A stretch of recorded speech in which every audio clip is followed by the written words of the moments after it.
Welcome back, my dear students. Welcome back. Today I will talk about the elasticity.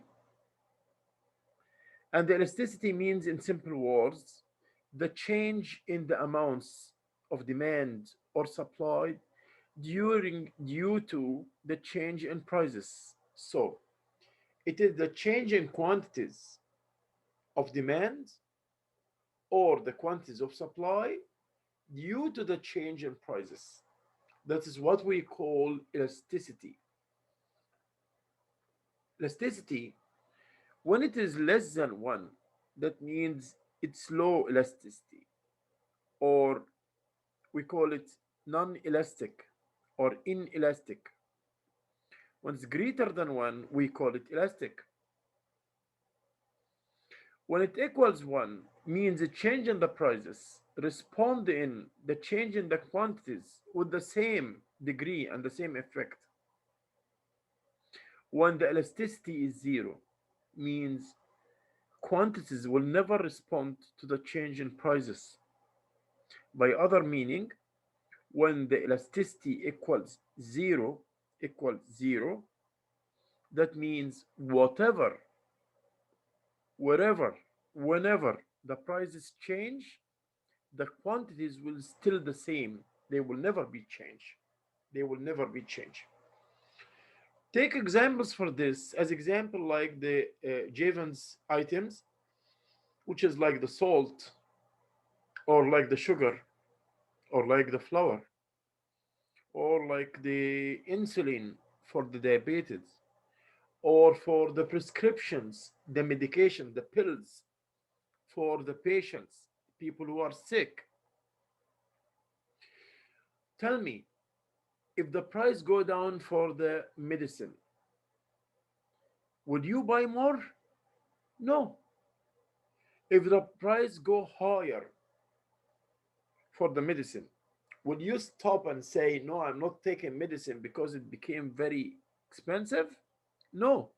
In both the cases, you will buy the same amount of your medications. You will buy the same amount. Either the price go high or go low for the medicine. So this we call it, the elasticity here is 0. There is also what we call unitary elasticity. And unitary elasticity means that there is a change in the quantities with the same response to the changes in prices.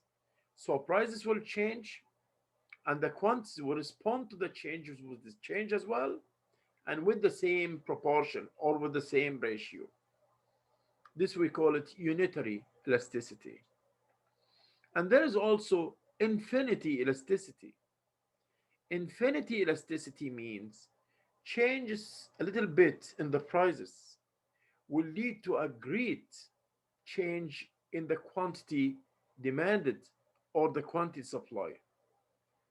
Take an example. If we say there is a vacation now to Europe, and this vacation will be only with $100, all the people will run and go to Europe because it's very cheap.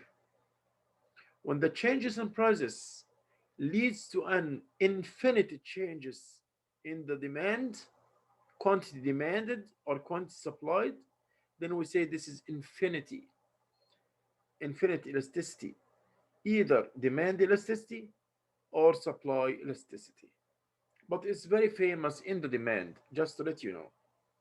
Let us go for what I came for today after this small presentation, and let us see what we have here today on our list about the elasticity. So the price elasticity, as you see here, means demand shows how responsive consumers are to price changes. So prices will change. Due to this, quantity will be changed as well. We have several kinds of several types of elasticity. The first one here is the infinity. Okay, infinity perfectly elasticity. Change in quantity due to change in prices. If it give me infinity, that means, oh, like I'm telling you about the vacation to Europe, a very small change in the price will lead to infinite change in the quantity demanded. The second one is when the changes in quantity divided by the changes in price greater than 1, then we say this demand is elastic. Greater than 1, this is elastic. When the changes in the quantities goes at the same as the changes in prices, then this we call it unitary elasticity. If the price go $1 down, you will buy one more unit. If the price go $2 down, you will buy 2 units. If the price go down $3, then you will buy 3 units. This we called unitary because the proportion is same, is very similar. The up and down, when you divide the nomination by denomination, it will give you 1. Means nothing change. The same, both are the same. The nomination and the denomination, both of the same. When the change in the quantity divided by the change in prices less than 1, then this is inelastic. We call it inelastic. And when the changes in quantity multiplied by changes in prices equals 0, this is perfectly inelastic. And I said this is the Jevons items like the salt, the bread, the insulin for the sick with diabetes, all those, any change in the price will never stop them from buying, either more or less. They will buy the same amount which they used to buy always. This is what we call it perfectly inelastic.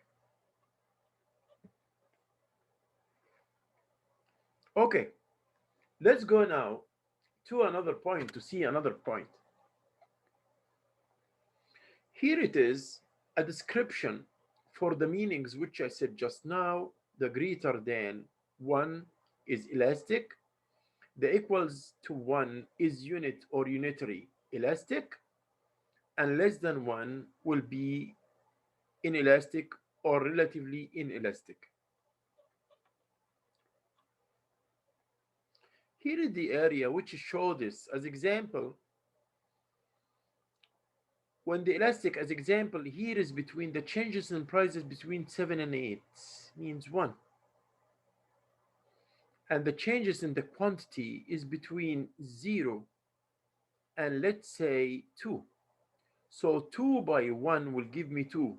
2 is greater than 1. That means it's elastic. Here is in this area, I respond the change in prices will lead to change in quantities with the same units. So this is unitary elastic. Here, no, situation is different because changes in prices will lead to a small change in the quantities. Always the proportion here is less than 1, which means the nomination is or the denomination is greater than the nomination. We'll see it now, we'll understand it with an example. It will be easy. So if you want to draw the inelastic demand, it will be like a vertical line, like this way, because it shows that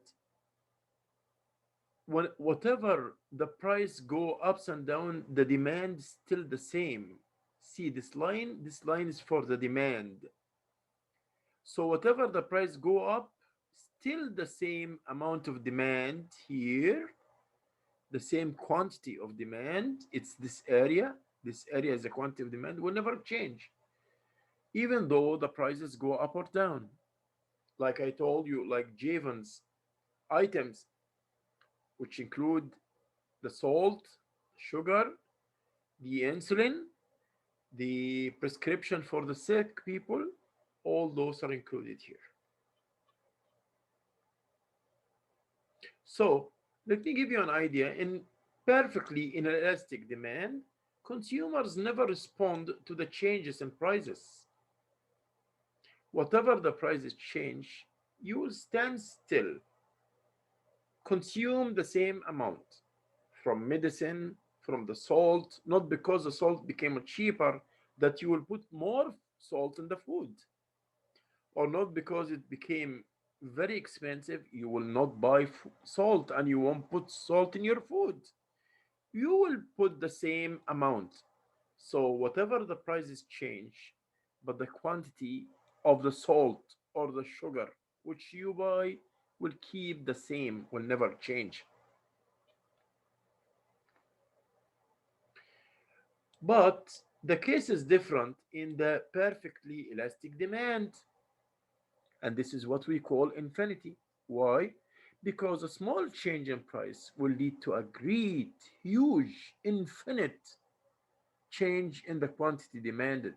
That's why we call it infinity demand, which means that change in prices can change in the amount demanded infinitely. It is all or none demand, means take it or leave it. As very cheap vacation to Europe, everyone will book and vice versa. Usually the infinite demand, this is the symbol of the infinite demand, and this is the way it looks like. Here it is the price, and the demand here, you cannot control it because the demand is going without any uh, broken point or any limits. The demand is increasing with infinite. Okay. Then unitary elastic, we talk about the unitary elastic. We said here the unitary one. The changes on the unitary, the changes in the quantity.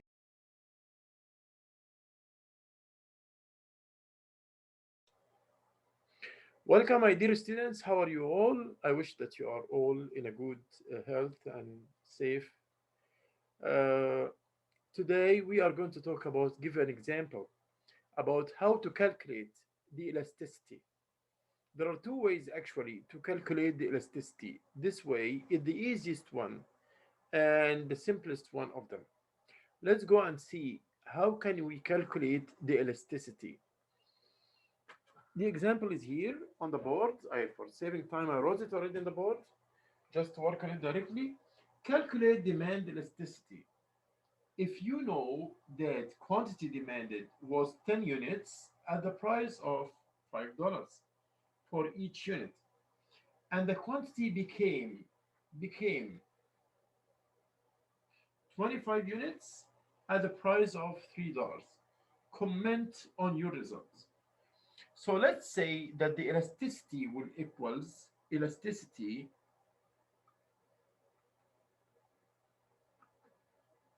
equals change in quantities. A change, we will do it like this with a delta for quantities due to changes in prices. So change in quantities due to change in prices. Okay, that will equals the change in quantities will be Q2 minus Q1 divided by Q1. This is this part, the change in quantities. Q2 minus Q1 divided by Q1. Divided 1 divided by change in prices. The change in prices will be P2 minus P1 divided by P1. Okay. How will I know where is the P1 and where is the P2? Still, I have this problem. Now, the oldies are the ones, and the new are the two. How will I know? From the word became. After the word became, these are the new ones. And before the word became, those are the old ones. The Q and P, the oldies, and the Q and P, the new. So he said, look at this. Let us extract the information which will help me to apply the formula. Let me extract the information. He's saying that, let's see here. He's saying that in the example, the elasticity of u, if you know that quantity demanded was 10, so Q1 it was Q1 equals 10 at the price of $5. So P1 is the old price, the ones for the old. So Q1 is the old quantity, and the price P1 is the old price. P1 at the price of $5. So P1 is $5. Okay, then became, look at this word became what? 25 units. So Q2 will be 25 at the price of $3. So P2 will equals 3. So what I came to, how did I do it? It does not need any smart. The old quantity and price was, then it became, the word became means the new quantity and price, they became 25 units, then this is Q2 at the price of $3. So P2 will be 3. P2, the price, is the new price, one's for the old, one for the old quantity and the old price, 2 for the new quantity and the new price. Now it's very easy because I will apply the formula. What I will do, Q2 equals 25. So applying the formula, Q2, this one, Q2 equals 25 minus Q1. Q1 is 10. Q1 is 10 divided by, let me use the black pen better than this one. Again, Q2 is 25 minus Q1 is 10 divided by Q1 again. Q1 is 10. This will be divided by P2, the second price. P2 is 25. P2, sorry, is 3 minus P1 is $5 divided by P1 is $5. So Q2 25 minus Q1 is 10 divided by 10 divided by P2 minus P1 divided by P1. So this will be 25 minus 10, this will be 15 by 10 will be 1.5 divided by 3 minus 5 minus 2 by 5, this is 0.4 minus, because 3 minus 5 is minus 2. Minus 2 by 5 would be 0.4, 0.4. So I will divide this by the calculator and I will get the results. So when I use a calculator to divide it, it will give me this. Let us see. Here we go. It's 1.5 divided by 0.4. This equals 3.75. 3.75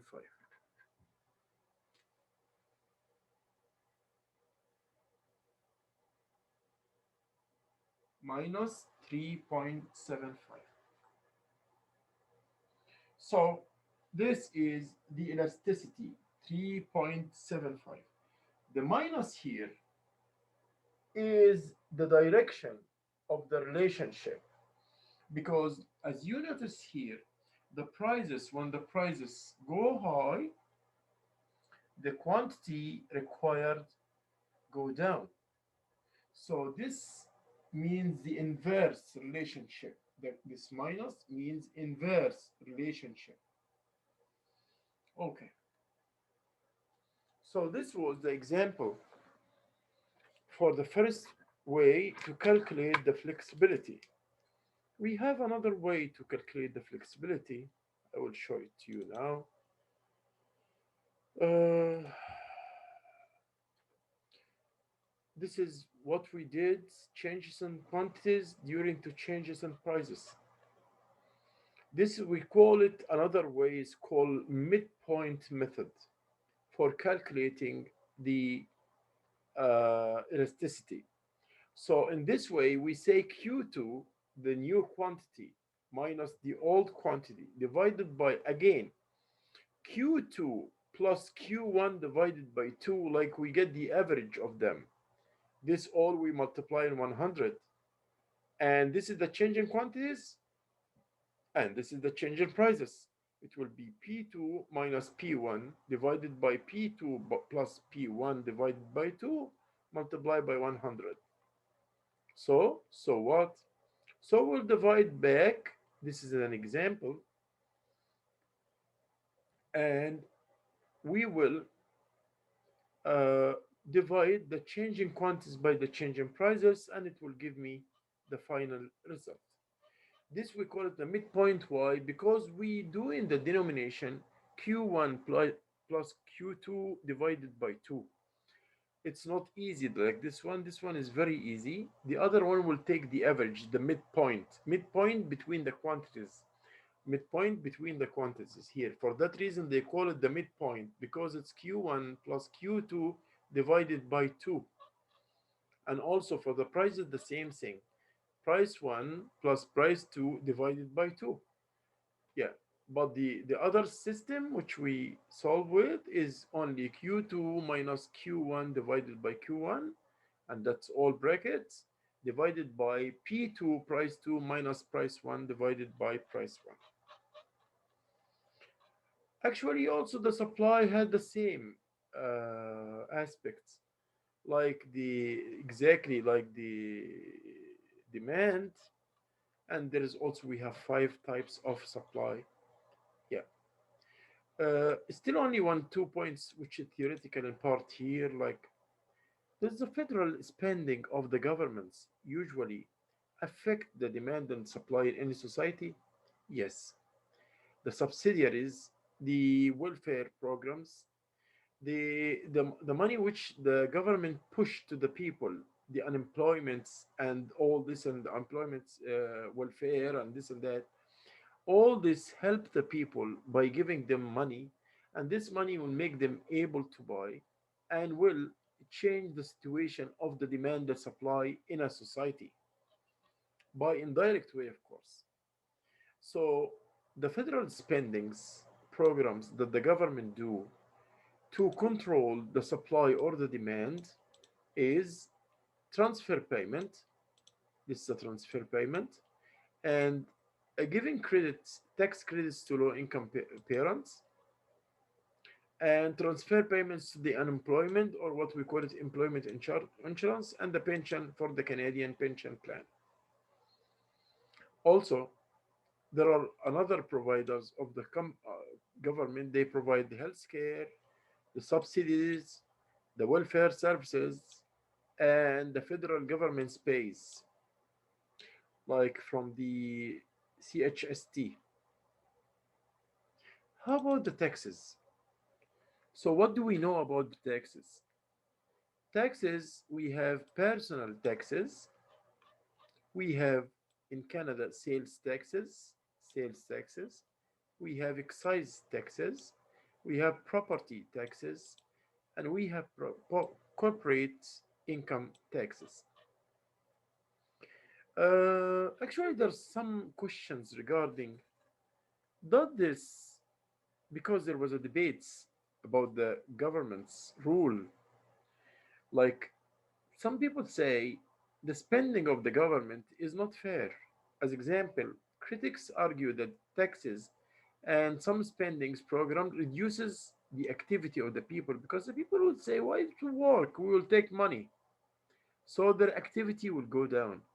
So instead of that, this welfare programs and these subsidiaries will help to improve the situation of the society and will activate the movement of money and the circulations push more money on the circulations of the society and increase the monetary units, even though those people argue that this is useless because this money will go to people who will not be able to buy and feel able to work, and they will feel lazy to work.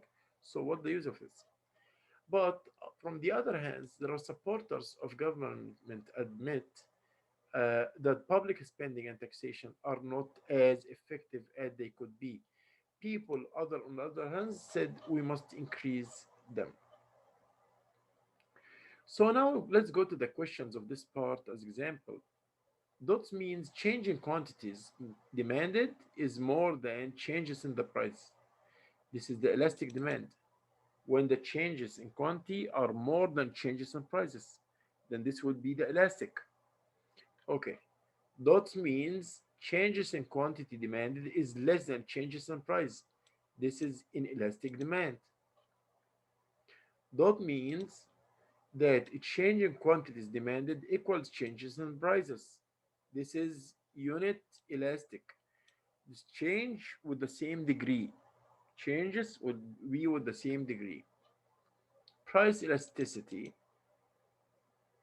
okay, of supply. Measure the responsive of quantity supplied, because supply here, to the price change, because this is actually the identification of the elasticity. Then here, elastic supply means dot change in quantity supplied is more than so elastic supply. Same things which apply in the demand, elastic demand apply on the elastic supply. The same rules, all of them.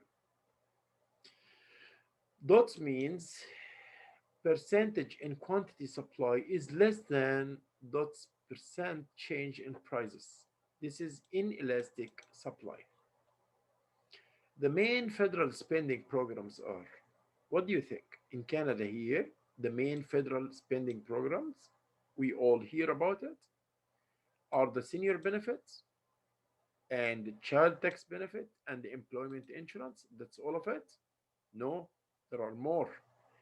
The senior benefit, child tax benefit, employment insurance, and pension. That's more than the one.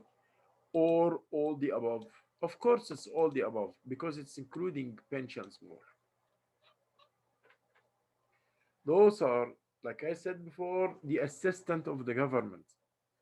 Subsidies for post secondary education and welfare services are, do you think this is a federal on the whole level of the Canada, or is it only provincial or territorial or none? Actually, this programs of spending, it is a provincial. It's not a federal programs. It's a provincial programs. Provincial means here in Ontario only, as example. Critics argue that taxes and some spending programs reduce or increase or none the productivity. What do you think? Of course, it the people debates the people or critics against giving funds to the public, and they are saying for the government to move her hand from supplementing or standing supporting the poor people or the homeless or whatever. And they said when you give them more funds, they will not work, they will feel easy to work, the productivity of them will be lower, not higher like what you think. So this critics argue that taxes and some spending programs will reduce the productivity. Number 10, dots levied by both federal and provincial governments. What are levied by both federal and provincial? It is the personal income tax and sales tax. Actually, taxes, most of it are federal because it is a matter of the whole Canada, not only Ontario or Quebec or whatever. No, it's regarding the whole Canada. Thank you for listening today. Today we knew what do we mean by elasticity. We know that we have two types of elasticity, five types of elasticity. We have inelastic demand, we have and inelastic supply, we have elastic demand and elastic supply. We have unitary elastic demand, unitary elastic supply. We have infinite elastic demand, infinite elastic supply. And we have also zero elastic demand and zero elastic supply. We have five kinds of elastic or elasticity. And we studied the relationship. We had also an example of how to calculate the elasticity with a simple way. Q2 minus Q1 by Q1 divided by P2 minus P1 by P1, whereas Q is the quantity and P is the price. 2 is for the new amounts, 1 is for the old amounts. So, till here, I wish you all a good night and I will leave you in peace and see you in the next video. Take care of yourself. Bye bye.